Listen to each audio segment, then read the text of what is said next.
Space. The final frontier, some say, has long held a fascination for mankind, video games, and now Bethesda, whom have used this setting to deliver their first new game on Series X and S and PC, and also their very first new IP since Elder Scrolls. Is this a brand new horizon for the studio?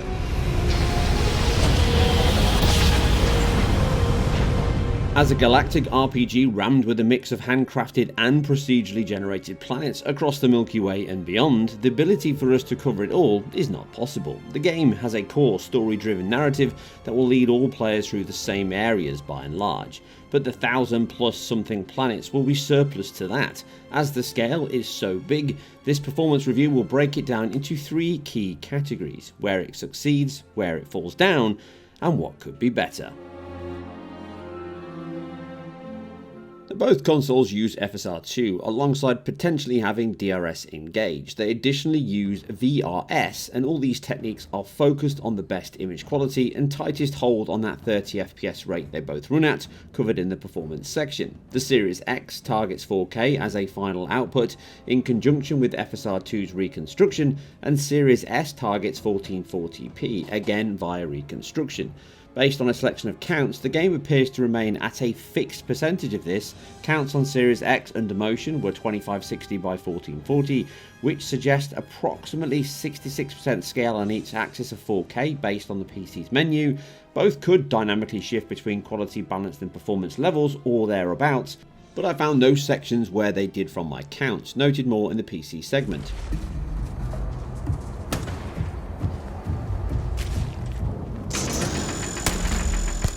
Now Series S comes in much lower as expected, with again fixed counts of approximately 900p, suggesting a 62% scale of 1440, meaning it runs approximately 40% of the Series X resolution in addition to a few other reductions. Now ultimately the Series X image quality is very sharp, stable and clean, helped by the high resolution textures and clean lines of much of the world. Sharpening is maybe a little too high as it can introduce fizzle on subpixel areas such as specular highlights, thin signs at oblique angles, and even on that GTAO and shadows due to the sparse shading used.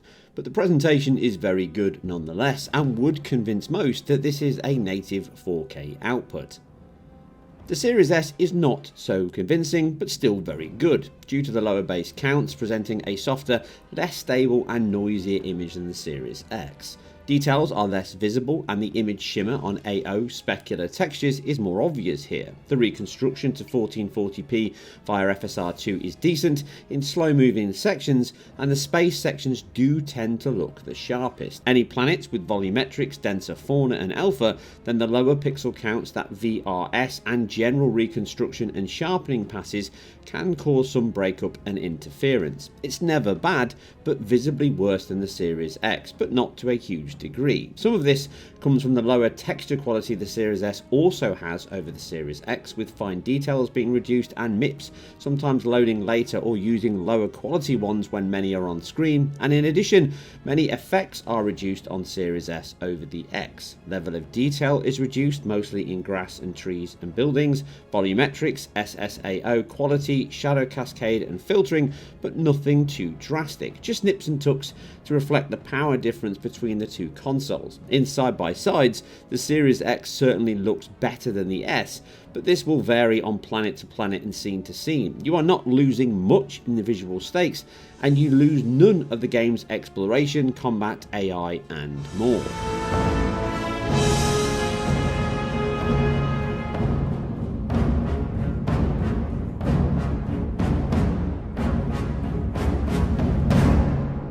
One minor negative is the use of VRS can cause heavy blocking of the image, more so on Series S but also on X and even PC, but at least you have the option to disable it there. Now due to this, I did also get some 720p and 400p counts on Series X and Series S respectively, due to that 2x2 pixel structure it uses. And the shift when this kicks in, as you see here with the takeoff, can be obvious. Thankfully, it is not frequent enough to impact the overall great image quality across the board and certainly across the game. The boost in the visuals continue with significantly improved PBR materials. Metallic is still the key material here, but good use of roughness, specular and drop-off help sell the quality. Ground truth ambient occlusion is one of the best screen-spaced AO techniques and used here with high-quality shadow cascades and screen-spaced shadows for distant objects and contact shadows. The game world looks detailed, vibrant and solid, especially at a distance which is important for the vistas you will be admiring from miles out. The lighting is important for such a vast game, with fixed points across a 24-hour cycle enabling soft glows of sunrise, long shadows and global illumination that adds light bounce and irradiance to external areas, something you can see in these shots even with the in-game time waiting option, as you see with the shifts of light through the ship cockpit. Subsurface scattering improves skin tones and light penetration quality, which just enhances the look and feel of characters and the world that little bit more. The animation of characters is robotic as expected, but the improved facial animations, increased bone rigging and nuance of expressions based on emotion, dialogue and such is the best yet from the team. With a wide variety of faces to see, voices to hear, and the voice acting itself is great, with a vast cast of individuals that you meet, greet and more across the story. And this, alongside the custom crafting, shipbuilding and open-ended RPG elements, all add immensely to the raised quality in the visual and world building stakes, and a variety of clutter is still a key Bethesda staple that reaches for the stars here on occasion.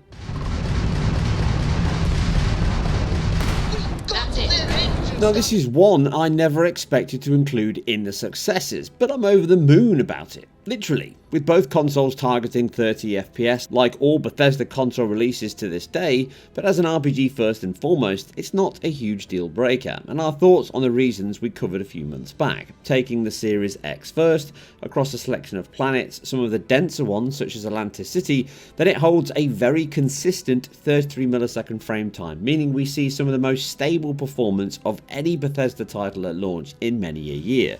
Space battles are also very stable, at least the smaller ones I've had so far, and over a good 10 plus hours of play on each console and PC, I have not experienced any major performance hiccups that have stood out to me, with the caveat that the sheer scale of the game means some of these situations may appear later in the game. That said, it does have a few areas that could be improved. Memory management appears to be a key area for the engine and team to improve on, some areas within that performance level, with a mix of procedural and tailored creation, assets and objects streaming in, such as when you land on planets being the most obvious but short-lived, causing 300 milliseconds at worst pauses as the data is loaded in ready to use. These are brief, and once loaded into RAM, normal service resumes.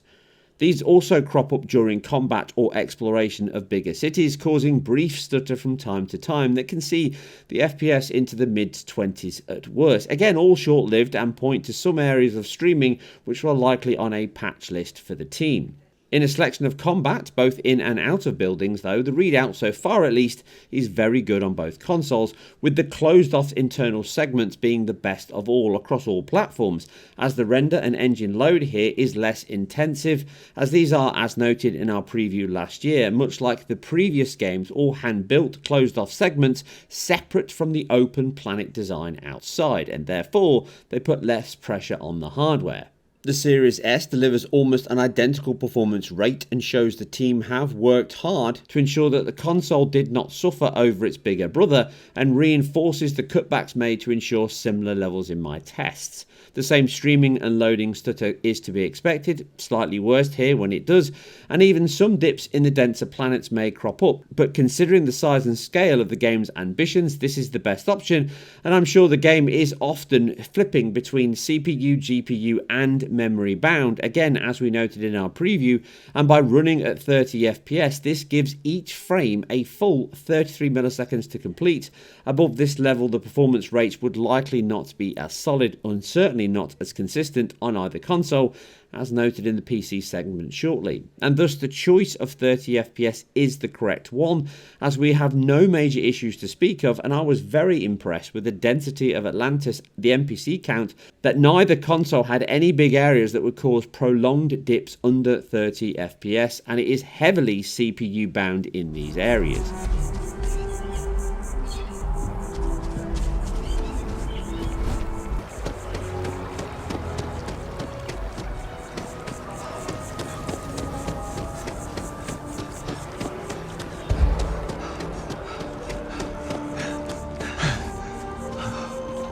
The game has great ambitions and indeed greater expectations, and stating purely on a technical front, we have to move into the aspects that are disappointing or greatly impede your engagement, immersion and cohesion of this star-struck tale. Staying with performance of a different kind though is my first negative with the game, and one I had hoped would have been resolved or at the very least significantly mitigated with the fast SSDs and memory increase in these consoles. Loading in this game is an issue you simply cannot ignore. If this generation has added little else, loading has been a drastic improvement across the board, and sadly it is here that the old engine base underneath, as improved as its Creation Engine 2 is, start to peek through, and it's likely the biggest anchor on the team's greater ambitions. Walking from an exterior to an interior, loaded screen. Walk into your ship's cockpit, load. Go on a train, load. Lifts, shops, even travelling across planets on foot limit you within a bounding box from your ship. The engine limits actually hinder the game's scope and your immersion within it. Compounding this is the time some take to load. Series X here going into a shop can take 3 seconds as it fades to black and back out again. Leaving your ship just over 2 seconds on Series S and Series X, and anything bigger such as entering a large building or docking onto a ship can be 5 to 8 seconds, and fast travel is anything but, with some taking 12 seconds or more. Even sections that should be in real time in gameplay, such as docking or undocking, show an unskippable sequence that takes around 7 seconds. The issue here is these all start to add up, and the time it takes and how much it breaks up your enjoyment and flow of the game, with the clear split of boxed off areas of a planet, buildings or ship being hard to ignore as these soft boundaries keep bumping into you. With the limit being that even on a planet's surface you can only go so far and you hit an invisible wall, necessitating a return to your ship pop-up or pick a new spot closer to the equidistance of what you wanted to actually look at. This is my biggest gripe and a missed opportunity, as you cannot land on planets yourself and explore them without impedance. And this is where I will bring the elephant into the room. No Man's Sky, as one of the most immersive and impressive things about that game and why you can lose yourself within it, is the seamless nature of station, ship, space and planet travel. Flying into or out of a planet's atmosphere, through the volumetric clouds, across the surface, landing anywhere and back up again never gets old. Jumping into warp speed and feeling like the entire galaxy is yours to explore. Sadly, Starfield fails at capturing this feeling or wow factor, as these moments, which should have been core from a gameplay and certainly technical perspective, are missing or lacking. Many story-driven planets have key segments to land within. These are largely not procedurally built, with limited spots on the entire planet to land on and take off from, mostly down to the surface type to be fair, i.e. oceans and such, meaning it is no longer a planet per se, but actually small segments of a round sphere that you can never travel across, into or out of freely, effectively limited by that memory allocation they can work with in real time. Planets are just there as an oil painting, keep boosting, and it just hangs in front of you like a star you can never reach. The procedural ones do allow you to land pretty much anywhere on the surface. Sadly though, these two are just canned cutscenes of your ship landing at the spot and off again, which alongside the long and frequent loading impacts the feeling of a pure sci-fi adventure it promised, and No Man's Sky still does this part significantly better.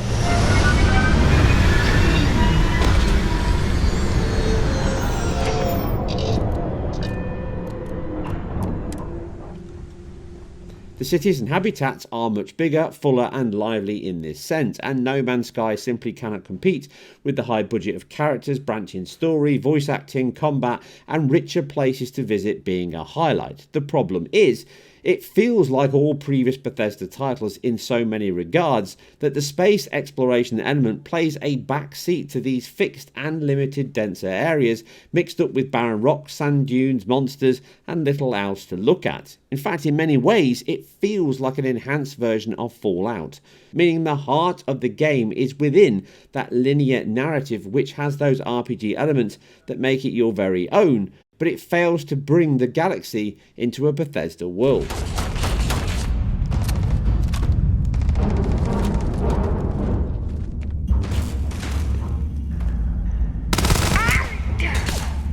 Now, all prior Bethesda titles have been known and loved as much for the worlds they create, but the freedom and physics and dynamic nature they also offer.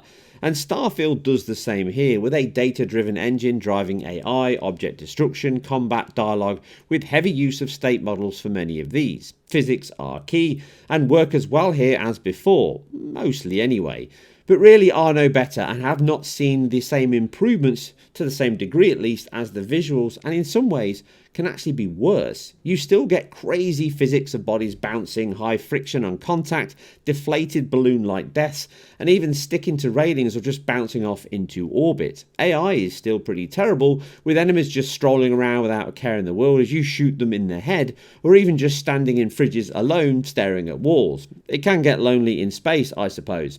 Companion AI can be the most egregious though, with it often freezing during combat, being stuck in poses, and most annoyingly, walking in front of you mid-battle getting shot, and sometimes never entering combat. Now, I know Sarah is a tough cookie, but in the middle of a firefight, this is not the time to shoot the breeze and ask about my day. Find any sign of Vanguard Moara. Keep your eyes open. A few minutes later. My parents considered themselves to be enlightened. But their lives were so busy, they rarely You picked the wrong fight. As humorous and ironic as these moments can be, they can distract from the dramatic story and realism it aims for. AI specifically remains limited in many aspects, and it leaves combat good, but not significantly better than any previous game, with many of the enemies presenting little challenge, even less awareness, and a grip on life that is marginally stronger than your average chicken. The amount of weapons, customizations, and good use of motion blur on hands, the guns themselves with depth of field, helps the visceral fun the firefights offer, working significantly better in first person.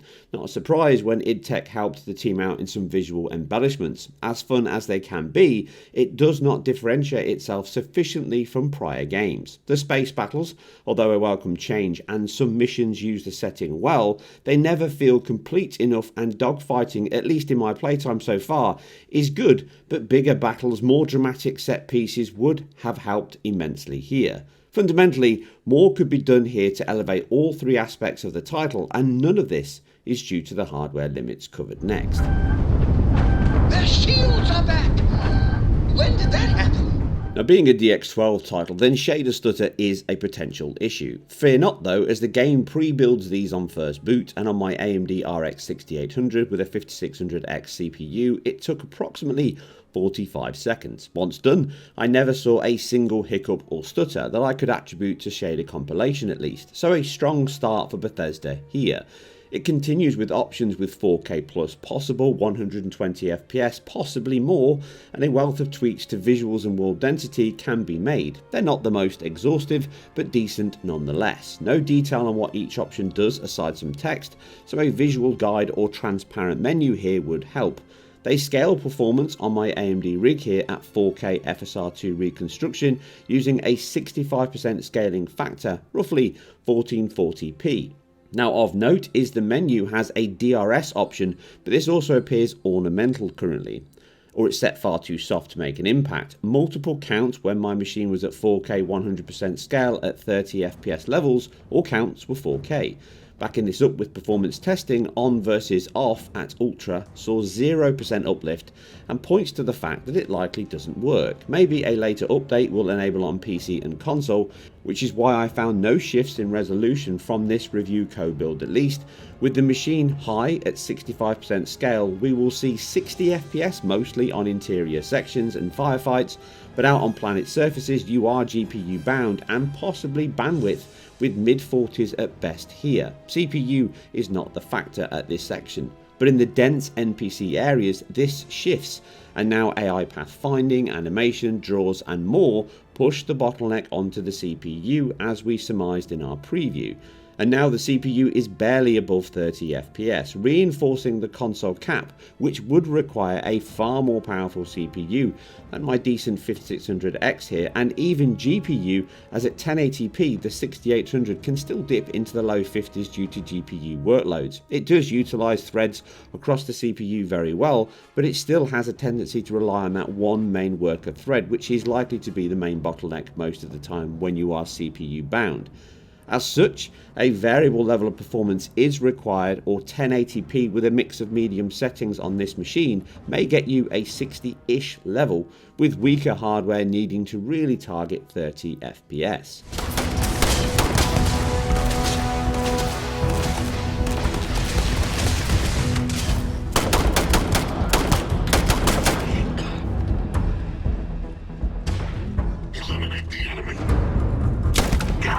Moving to the top end, in a monster RTX 4090 paired with 64GB of system RAM and an i9-13900K, then 1440p Ultra at 60fps is possible. Some minor dips below aside, it feels smooth in firefights and exploration, but even here you may find some dense cities could cause CPU dips on occasion below that 16 millisecond frame time. But as the top of that PC tree, it would be nice to see DRS working, DLSS 2 or 3 to come in a later patch to complement the good use of FSR2 here, which does work as well on Nvidia and Intel cards as AMD at least. The game is too demanding on hardware based on the results on screen, with the procedural elements, high texture and lighting quality along with heavy CPU demands makes this a title that will bring many gaming rigs to their knees for sure.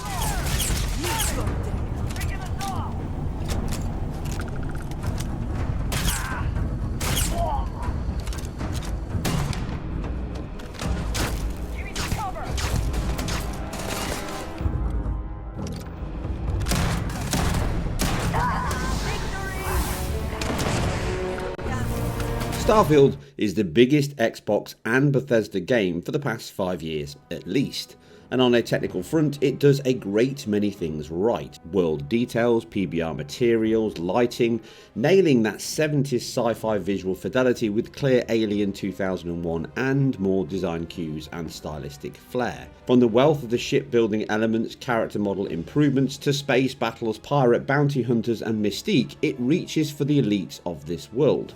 My single biggest issue with it all though is the separate pieces never connect as a whole. The disjointed nature of planet travel, canned animations and excessive loading and management of memory greatly distracts from a rich story and possibilities underneath.